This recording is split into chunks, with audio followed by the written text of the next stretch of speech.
But first tonight, the Salvation Army does great work across the country, and that's why we help them so much by giving them our support.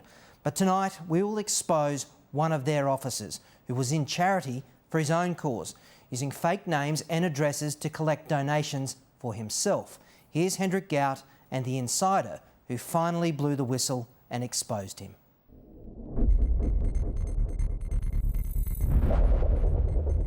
I did not want the Salvation Army to move them somewhere else, and it would go on, and the same thing would happen to somebody else what happened to me.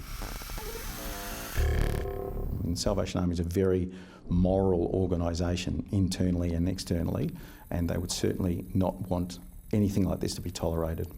This is the man who robbed the Salvos and got away with it. This man was crucified for somebody else's sin.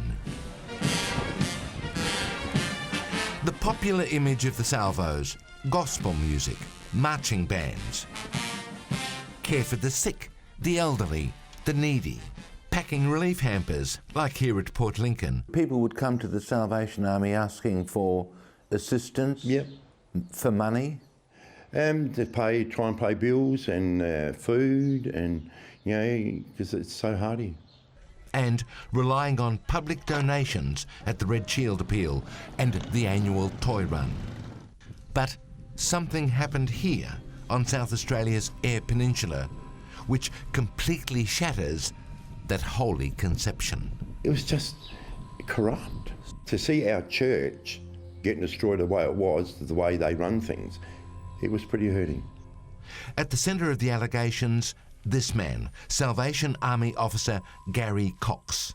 He was the minister of the church, and so overall, the whole ball game, that's his church, and whatever happened, he had the final decision. Daryl Williston was a Salvation Army employee at Port Lincoln in 2011. He was an emergency relief officer, the first port of call for people in dire need, people out of a job, needing money, food hampers. Yet there was something vaguely worrying, a gnawing suspicion that things were missing. We'd go Red Shield collecting, and to me it didn't add up, and what was, when they counted the monies and stuff like this. One December morning, the 28th, 2011, Daryl arrived at work and was called into his boss's office. That's when the Salvation Army officer, Gary Cox, made a very strange request, an illegal request. And this is what he said: we need to make up names, dates of birth, addresses for these. I never even seen, I didn't even know who they were. When the Salvos help out, they keep a record of names, who gets hampers, who gets their phone bills, or maybe rent paid, where the cash goes. It was these names that Daryl Williston was ordered to invent. So you made up these names and fake addresses of people who were completely fictitious. And none of them had phone numbers. Why? Is because if anyone got suspicious of it, no one could ring them. And some of these people whose names you made up were from addresses from all over the Eyre Peninsula. Yep. Port Lincoln, Cummins, Coffin Bay, Arno Bay, Tulka. And if I didn't do it, I haven't got a job. He threatened you with the loss of your job unless you complied. Yep. I knew this was wrong, and I had to have a job. These are those lists. There is no Andrew Fleming at Tulka. There isn't even a She Oak Road, or a Brooklyn Avenue, Coffin Bay, 5th Street, Cummins, or a Wingler Terrace, Port Lincoln. So everything on the 28th, 29th and 30th of December is fraud. How much is involved? Be thousands. So he seemed to be living a higher lifestyle than you would think his salary could afford. Oh yeah. The Salvos were already in trouble. A Royal Commission would soon expose the most horrific abuse of boys in Salvation Army care, crimes almost too disgusting to air and covered up by the church. There was a systemic culture of control, power and abuse at Eden Park in the 1970s. Daryl Williston feared that the Salvation Army would similarly cover up what he believed to be Cox's crime. He ruminated. he fretted. His part in the deception gnawed at his soul. And in the end, your conscience got the better of you. Yep. 6 months later, Darryl Wollaston, consumed by guilt, went to the police. So they took a statement from you. Yep, did an affidavit. And you signed that statement? Yes, I did. And in that statement, you confessed to your role in this duplicity? Yep, I had to. This is a copy of that affidavit. It shows false names at false addresses, linked to fuel cards worth hundreds of dollars, even, in one case, $160 worth of toys. An estimated total of over $10,000. What was the police's reaction when you told them what had They were happened? shocked. You know? So not only did he take these things and take this off the church, he in effect also took them off the people who really needed them. That's it. We acted immediately.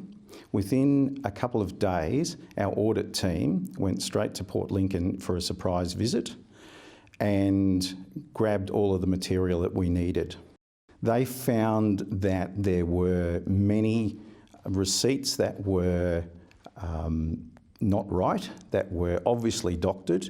Cox and his wife Judith, who is also a Salvation Army officer, were terminated and almost immediately left town without being charged.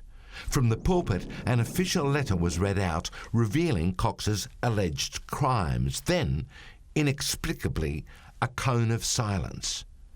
Darryl suspects a cover-up. But after that, there was no more publicity and everything was kept quiet. Kept quiet.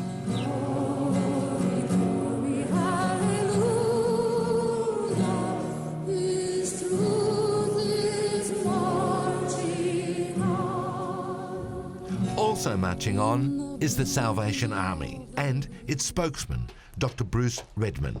We have worked extensively with the South Australian Police to make sure that this case is sorted out. But that seems not necessarily to be the case. Were you surprised then to learn that the charges had been dropped? I'm confused why an organisation like that have not pursued it any further, because they choose not to. The Salvos denied that they've covered it up in fear of a public scandal hurting their donations. That's certainly not the case. We are working in every way possible to make sure that this is cleared up. But in an extraordinary twist, it was Darryl who was pushed into the frying pan. The Salvation Army stood down the whistleblower. When I was suspended, I wasn't even allowed to near the church. I wasn't even allowed to go there, you know, and that's the place where I worshipped, you know, and that hurt. I used to sing at that church. Darryl's life collapsed. In the small community, they blame him, not the alleged fraudsters and crooks, for bringing disgrace upon the church. And I got this all the time. I live here. I was born here. Gary and Judith Cox are walking free, living in Murray Bridge and breeding pedigree show dogs. And tomorrow will show how they're allegedly continuing their life of crime, still preying on the weak and the vulnerable, while Darryl is unemployed, ostracised, alone for his beliefs. What did I do wrong? Because I blew the whistle to save an organisation so much money. One of the 10 Commandments is I shall not steal, and this is a Christian organisation.